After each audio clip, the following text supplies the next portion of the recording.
मैं हत्थ जोड़ के बेनती करना किसानों नूं, आपां नूं इह राह तो चल के लोकां नूं परेशान ना करिए। हड़ताल करके धरने ला के लोग भी परेशान हुंदे ने, लोग खुश नहीं हुंदे इहदे नाल।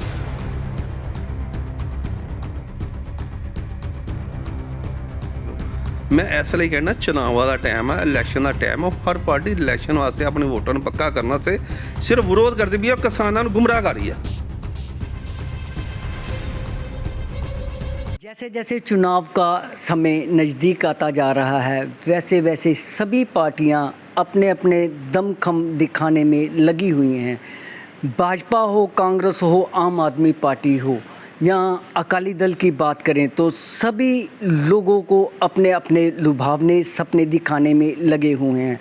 हाल ही में कांग्रेस पार्टी में देखा जाए तो बहुत बड़ा बदलाव देखने को मिला है, जो कि एक राजनीतिक समीकरण की बात करें तो चुनाव के लिए बहुत बड़ी बात की जा सकती है। कैप्टन अमरिंदर सिंह जो कांग्रेस के मुख्यमंत्री पंजाब थे, तो उनको उतार के अब चरणजीत सिंह चन्नी द्वारा हाईकमान के आदेश से मुख्यमंत्री पंजाब बनाया गया है और उसके बाद कैबिनेट के मंत्रियों में फेरबदल करना ये भी एक चुनावी मुद्दा है या कोई और बात है, ये तो बाद में पता चलेगा। आज हम चुनावी मुद्दों पर बात करने आए हैं भाजपा के कार्यकारिणी पंजाब के सदस्य पप्पू महाजन जी से, जो मजीठा से प्रभारी भी हैं।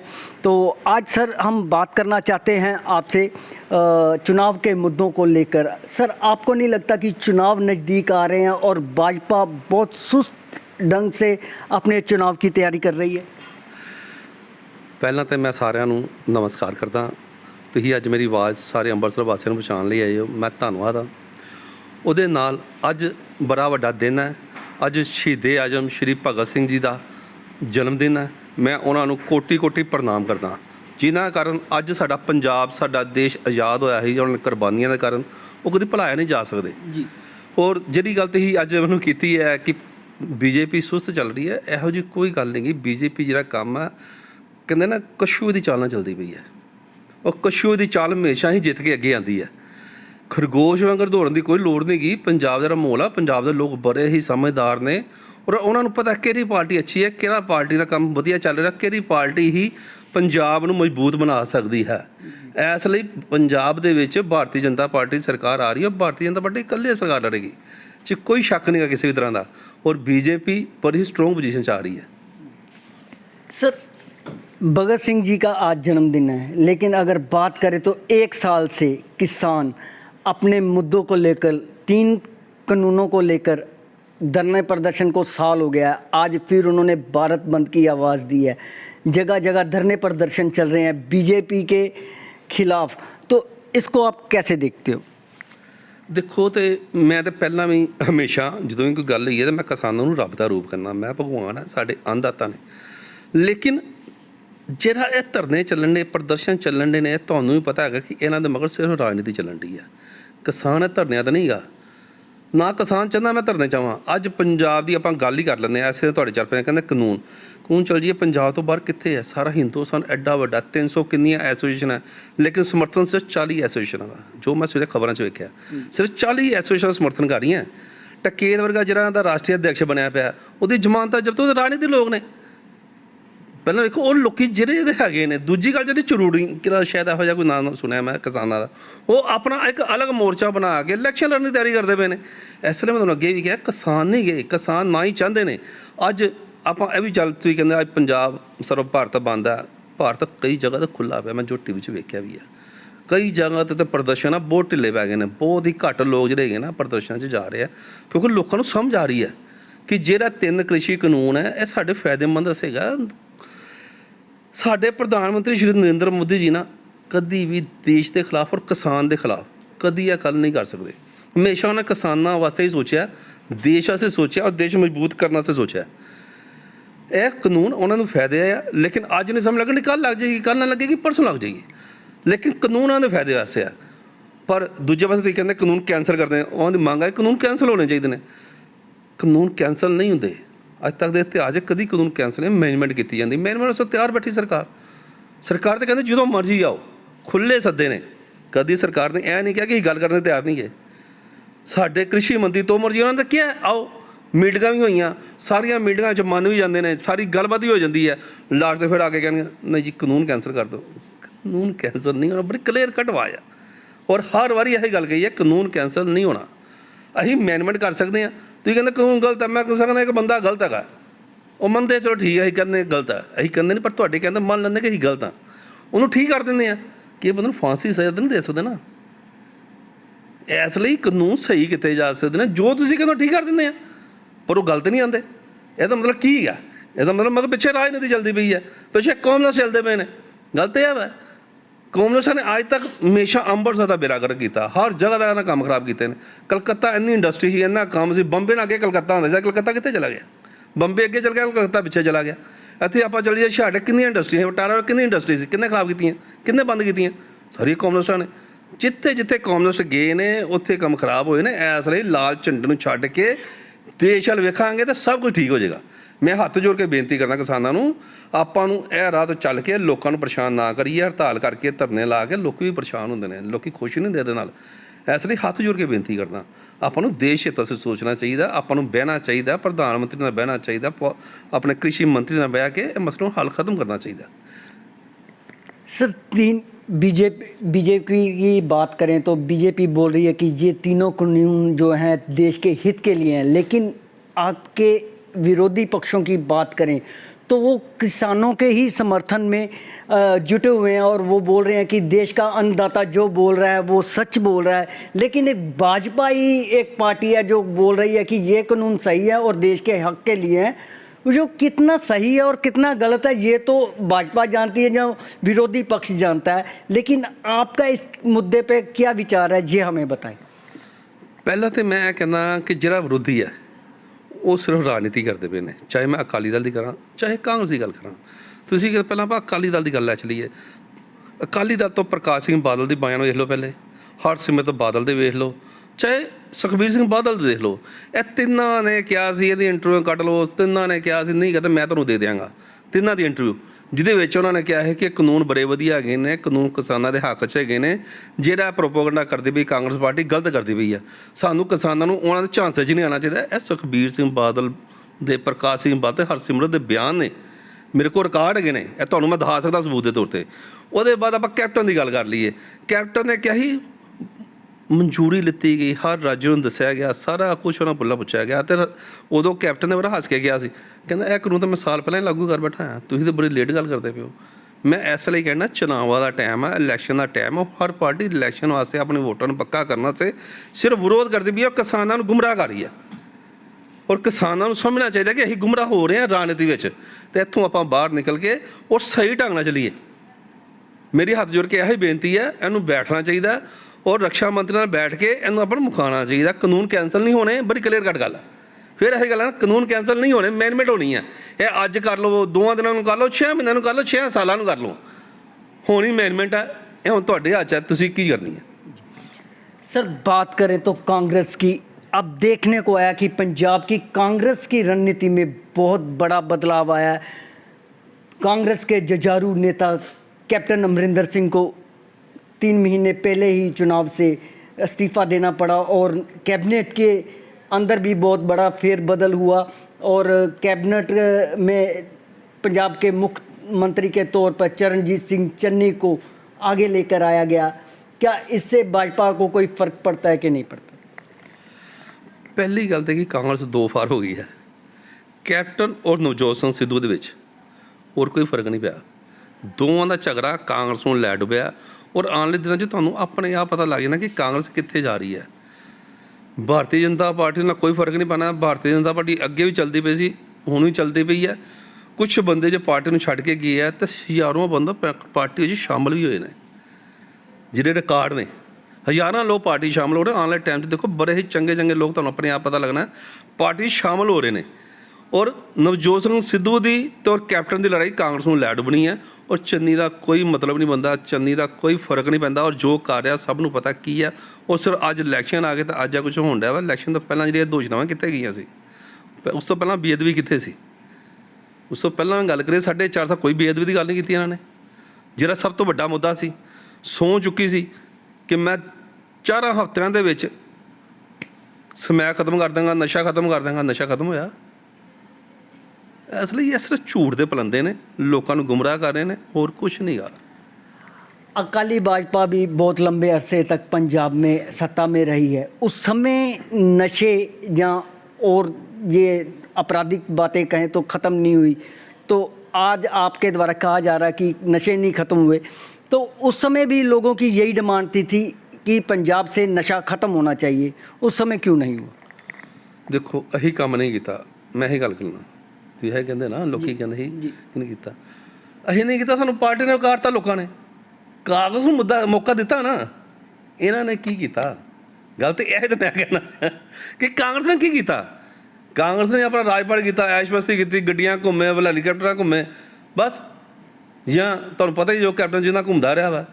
ਆਪਾਂ ਰਾਜ ਲੋਕਾਂ ਦੀ ਸੇਵਾ, ਰਾਜ ਹੈਗਾ ਲੋਕਾਂ ਦੀ ਸੇਵਾ, ਰਾਜ ਨਹੀਂ ਸੇਵਾ। ਅਸੀਂ ਫਿਰ ਇਹੀ ਕਹਿੰਦੇ ਹਾਂ ਕਿ ਭਾਰਤੀ ਜਨਤਾ ਪਾਰਟੀ ਦਾ ਇੱਕੋ ਹੀ ਕੰਮ ਹੈਗਾ, ਰਾਜ ਨਹੀਂ ਸੇਵਾ। ਉਹ ਅੱਗੇ ਵੀ ਸੇਵਾ ਕੀਤੀ ਹੈ, ਆਉਣ ਵਾਲੇ ਟਾਈਮ 'ਚ ਵੀ ਸੇਵਾ ਕਰਨੀ ਹੈ। ਉਹ ਅਸੀਂ ਲੋਕਾਂ ਵਾਸਤੇ ਹੈਗੇ ਹਾਂ, ਉਹ ਲੋਕਾਂ ਵਾਸਤੇ ਰਹਾਂਗੇ। ਮੈਂ 2 ਇਲੈਕਸ਼ਨ ਲੜੇ ਨੇ, ਚਾਹੇ ਮੈਂ ਪਾਰਸ਼ਦ ਦੇ 2 ਇਲੈਕਸ਼ਨ ਲੜੇ ਨੇ। ਮੇਰੀ ਵਾਰਡ 'ਚ ਜਾ ਕੇ ਦੇਖੋ ਸੀ ਪੱਪੂ ਮਾਨ ਕਿੱਥੇ ਰਹਿੰਦਾ ਸੀ, ਲੋਕਾਂ ਦੇ ਵਿੱਚ ਰਹਿੰਦਾ ਸੀ, ਦਿਨੇ ਵੀ, ਸ਼ਾਮੀ ਵੀ, ਰਾਤੀ ਵੀ, ਜਿਸ ਤਰ੍ਹਾਂ ਲੋਕੀ ਕਹਿੰਦੇ ਹਾਜ਼ਰ ਹੁੰਦਾ ਹਾਂ। ਪਹਿਲਾ ਇਲੈਕਸ਼ਨ ਮੈਂ 35 ਸਾਲ ਬਾਅਦ ਜਿੱਤਿਆ ਪਾਰਟੀ ਤੋਂ। ਉਹ ਇਲਾਕਾ ਮੈਂ 35 ਸਾਲ ਬਾਅਦ ਜਿੱਤਣਾ ਬੜੀ ਵੱਡੀ ਗੱਲ, ਹਮੇਸ਼ਾ ਕਾਂਗਰਸ ਜਿੱਤੀ ਸੀ। ਦੂਜਾ ਇਲੈਕਸ਼ਨ ਚਲੋ ਕਿਸੇ ਵਜ੍ਹਾ ਮੈਨੂੰ ਆਜ਼ਾਦ ਲੜਨਾ ਪੈ ਗਿਆ, ਉਹ ਮੈਂ ਇੱਕ ਤਰਫਾ ਜਿੱਤਿਆ।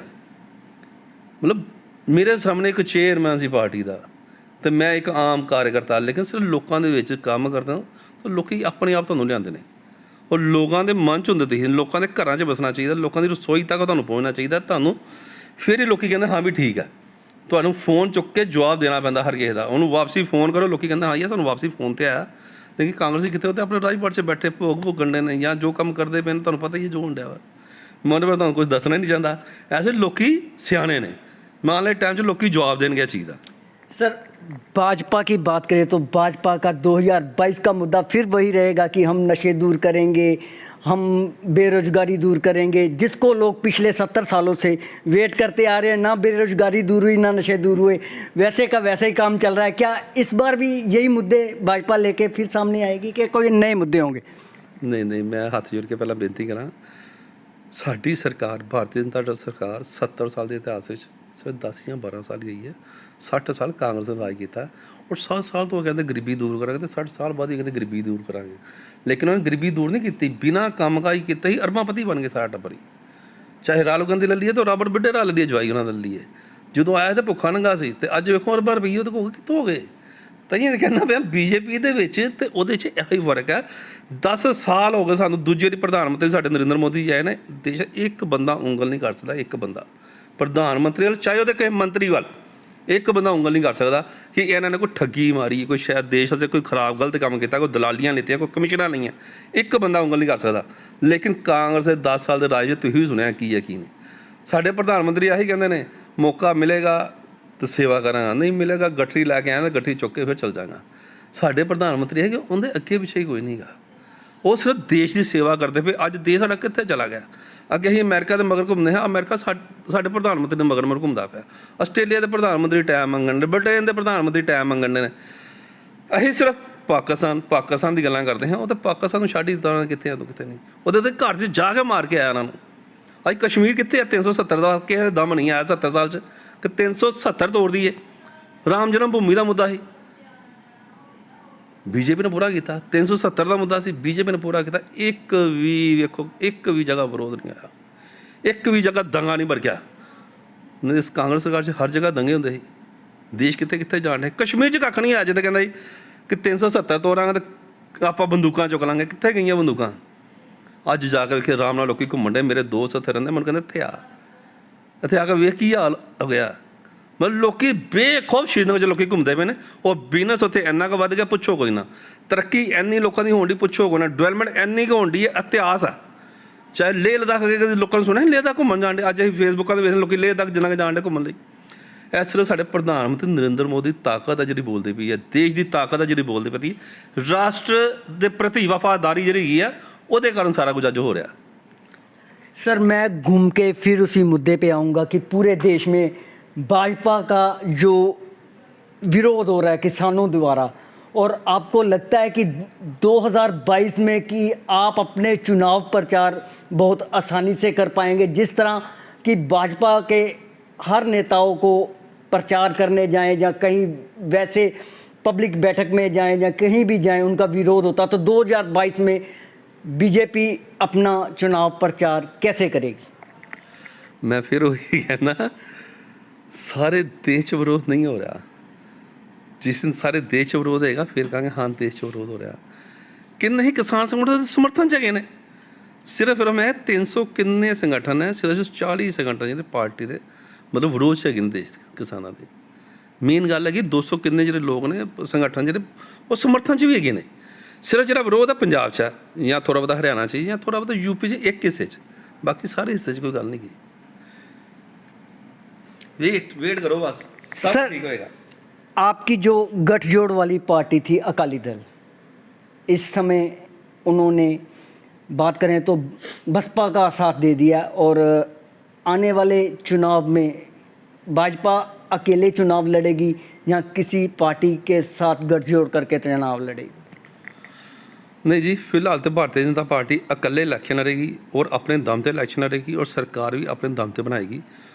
वो आने टाइम से थोड़े टाइम से तो नज़र आ रहा है, बड़े ही लोग जो है ना छोटे परिस्थितियाँ आ रही हैं, बड़े ही लोग पार्टी शामिल हो रहे हैं, चंगे चंगे चेहरे शामिल हो रहे हैं और सिर्फ वेट कर रहे हैं टाइम की और टाइम बड़ी जल्दी आने वाला है।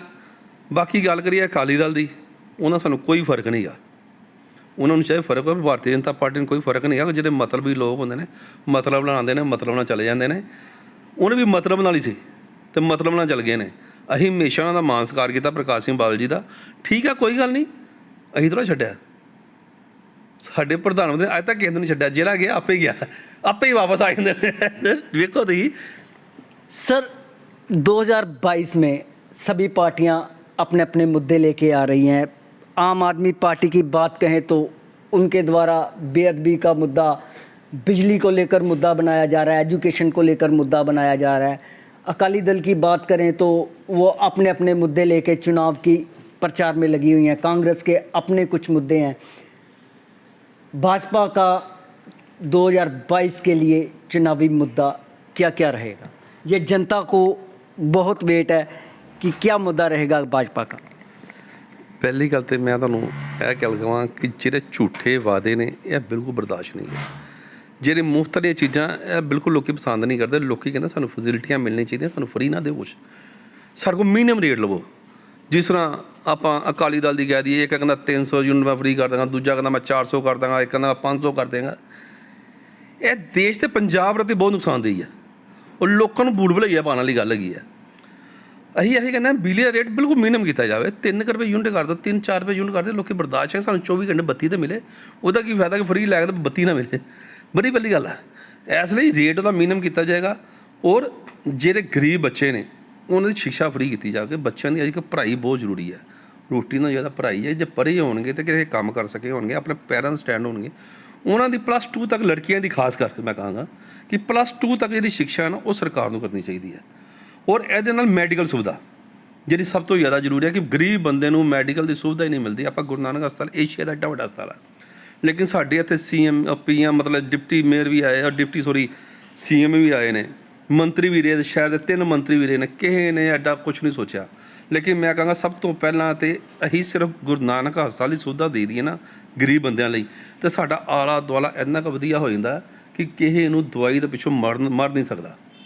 ਮੈਂ ਇਹੋ ਜਿਹੀ ਸੁਵਿਧਾ ਕਹਿੰਦਾ ਲੋਕਾਂ ਨੂੰ ਦੇਣੀ ਚਾਹੀਦੀ। ਉਹਦੇ ਨਾਲ ਇੰਡਸਟਰੀ ਸਭ ਤੋਂ ਵੱਡੀ ਗੱਲ ਜਿਹੜੀ ਇੰਡਸਟਰੀ ਦੀਆਂ ਸੜਕਾਂ ਬਣਨੀਆਂ ਚਾਹੀਦੀਆਂ। ਇੰਡਸਟਰੀ ਜਿੱਥੇ ਹੈਗੀ ਉਹ ਸੜਕਾਂ ਟੁੱਟੀਆਂ ਪਈਆਂ। ਔਰ ਸਭ ਨਾਲੋਂ ਜ਼ਿਆਦਾ ਵਧੀਆ ਕਿ ਕਿਉਂ ਲੋਕੀ ਜਦੋਂ ਬਾਹਰੋਂ ਆਉਂਦੇ ਤਾਂ ਵੇਖਦੇ ਕਿ ਆਲੇ ਦੁਆਲੇ ਕੀ ਹੈ। ਉਹ ਜੇ ਇੰਡਸਟਰੀ ਵਾਸਤੇ ਲੋਕੀ ਮਜ਼ਦੂਰ ਜਿਹੜੇ ਲੋਕਾਂ ਦੇ ਵੋਟਾਂ ਹੈਗੀਆਂ ਵਾ ਉਹ ਵੀ ਉਸੇ ਰਸਤੇ ਜਾਂਦੇ ਨੇ, ਗੋਡੇ ਗੋਡੇ ਟੋਏ ਪਏ ਜਾਂਦੇ ਨੇ, ਪਾਣੀ ਵਿੱਚ ਡੇ ਪੈਂਦੇ, ਸੱਟਾਂ ਲੱਗਦੀਆਂ। ਉਹ ਬਹੁਤ ਜ਼ਰੂਰੀ ਹੈ। ਉਹਦੇ ਨਾਲ ਸਬਸਿਡੀ ਕੀ ਇਹ ਜਿਹੜਾ ਆਪਣਾ ਬਾਰਡਰ ਏਰੀਆ ਇਹ 'ਤੇ ਟੈਕਸ ਰਿਲੀਫ ਵੀ ਮਿਲਣੀ ਚਾਹੀਦੀ ਹੈ ਇੰਡਸਟਰੀਆਂ ਨੂੰ। ਔਰ ਜਿੰਨੀ ਟੈਕਸ ਰਿਲੀਫ ਮਿਲੇਗੀ ਉਨੀ ਹੀ ਇੱਥੇ ਇੰਡਸਟਰੀ ਲੱਗੇਗੀ ਤਾਂ ਗਰੀਬ ਬੰਦੇ ਦੀ ਸਹੂਲਤ ਮਿਲੇਗੀ। ਔਰ ਸਭ ਨਾਲੋਂ ਜ਼ਿਆਦਾ ਜ਼ਰੂਰੀ ਜਿਹੜਾ ਕੰਮ ਹੈਗਾ ਇੰਡਸਟਰੀ ਵਾਸਤੇ ਕਰਨ ਵਾਲਾ, 24 ਘੰਟੇ ਬੱਤੀ ਬਿਜਲੀ ਸਸਤੀ ਮਿਲੇ, ਇਹਨੂੰ ਟੈਕਸ ਫਰੀ ਮਿਲੇ। ਔਰ ਜੋ ਵੀ ਇਹਨੂੰ ਸੁਵਿਧਾ 1-2 ਹੋਰ ਹੋ ਸਕਦੀਆਂ ਮੈਂ ਕੋਸ਼ਿਸ਼ ਕਰਾਂਗਾ ਇਹਨਾਂ ਵਾਸਤੇ ਗੱਲ ਚੁੱਕਾਂ ਔਰ ਇਹਦੇ ਵਾਸਤੇ ਕੰਮ ਕਰੀਏ। ਔਰ ਇਹਦੇ ਨਾਲ ਇੰਡਸਟਰੀ ਆਉਣ ਦੇ ਨਾਲ ਜਿਹੜੀ ਬੇਰੁਜ਼ਗਾਰੀ ਹੈਗੀ ਉਹ ਆਪਣੇ ਆਪ ਖਤਮ ਹੋ ਜਾਏਗੀ। ਜੇ ਇੰਡਸਟਰੀ ਨਾਲ ਤਾਂ ਬੇਰੁਜ਼ਗਾਰੀ ਨਹੀਂ ਖਤਮ ਹੋ ਸਕਦੀ, ਬੇਰੁਜ਼ਗਾਰੀ ਇੰਡਸਟਰੀ ਨੇ ਖਤਮ ਕਰਨੀ ਹੈ। ਇਸ ਲਈ ਸਾਨੂੰ ਇੰਡਸਟਰੀ ਵਾਸਤੇ ਜ਼ਰੂਰ ਕੁਛ ਨਾ ਕੁਛ ਸੋਚਣਾ ਚਾਹੀਦਾ। ਮੈਂ ਤਾਂ ਇਹੀ ਗੱਲ ਕਹਾਂਗਾ। सर अभी बात करें तो कोरोना काल, पूरी दुनिया ने कोरोना काल का समय झेला है और अभी हिंदुस्तान की बात करें तो हिंदुस्तान भी दुनिया के साथ साथ कोरोना महामारी को झेल के उठना शुरू हुआ है। कोरोना महामारी से अब कई व्यापार बंद हो चुके हैं, कईयों के कारोबार बंद हो चुके हैं, छोटे दुकानदार तो ख़त्म ही होने की कगार पर हैं। और फिर भी सेंटर में भाजपा की सरकार है। और अब बात करें तो महंगाई चरम सीमा पर है, अपनी खाने वाली चीज़ों के दाम आसमान छू रहे हैं। इसके बारे में आपका है? ਪਹਿਲੀ ਗੱਲ ਤਾਂ ਮੈਂ ਕਹਿੰਦਾ ਕਰੋਨਾ ਕਾਲ 'ਚ 1.5 ਸਾਲ ਸਾਡਾ ਦੇਸ਼ ਜਿਹੜਾ ਹੈਗਾ ਨਾ, ਅਸੀਂ ਦੇਸ਼ ਕੀ ਵਰਲਡ ਦੀ ਗੱਲ ਕਰ ਲਈਏ, ਉਹ ਇੱਕਦਮ ਪਿੱਛੇ ਚਲਾ ਗਿਆ। ਕਿਉਂ 1.5 ਸਾਲ ਕੁਛ ਹੋ ਹੀ ਨਹੀਂ ਸਕਿਆ। ਕਰੋਨਾ ਕਾਲ ਦੇ ਵਿੱਚ ਘਰੋਂ ਨਿਕਲਣਾ ਮੈਂ ਵੀ ਇਤਿਹਾਸ 'ਚ ਪਹਿਲੀ ਵਾਰ ਵੇਖਿਆ ਕਿ ਅਸਾਂ ਦੁਕਾਨਾਂ ਬੰਦ ਹੋਣੀਆਂ, 6-6 ਮਹੀਨੇ 8 ਮਹੀਨੇ ਦੁਕਾਨਾਂ ਬੰਦ ਰਹੀਆਂ। ਹਰ ਕਿਸੇ ਦੇ ਕੰਮ ਨੂੰ ਫਰਕ ਪਿਆ, ਮੇਰੇ ਸਮੇਤ ਹਰ ਕਿਸੇ ਦੇ ਬਿਜ਼ਨਸ ਨੂੰ ਫਰਕ ਪਿਆ, ਇਹ 'ਚ ਕੋਈ ਸ਼ੱਕ ਨਹੀਂ ਗਾ।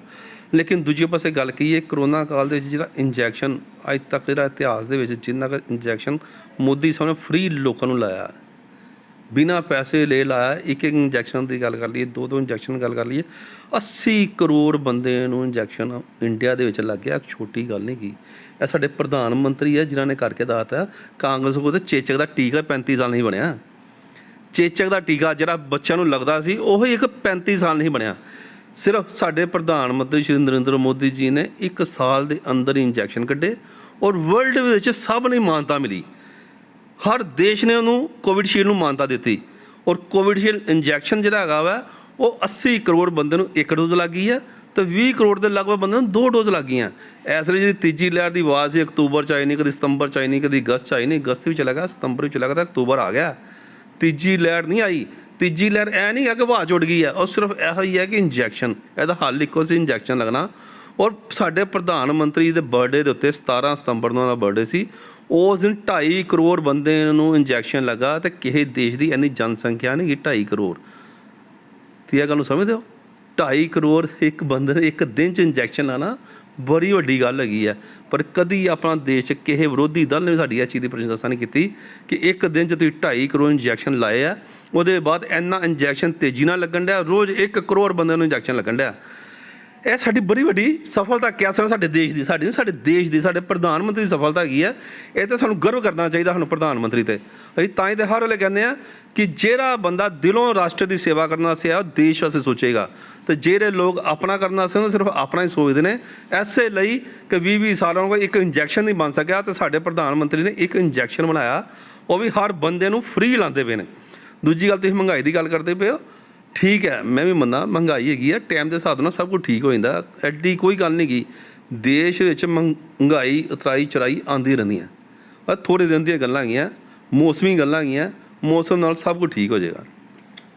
आज हमने बात की भाजपा के पप्पू महाजन जी से और उन्होंने बड़े ही सादेपन और हंसकर हमारे सवालों के जवाब दिए और अपने भाजपा के मुद्दों को सामने लेके आए। कैमरामैन आशीष शर्मा के साथ नरेंद्र सिंह, धन्यवाद।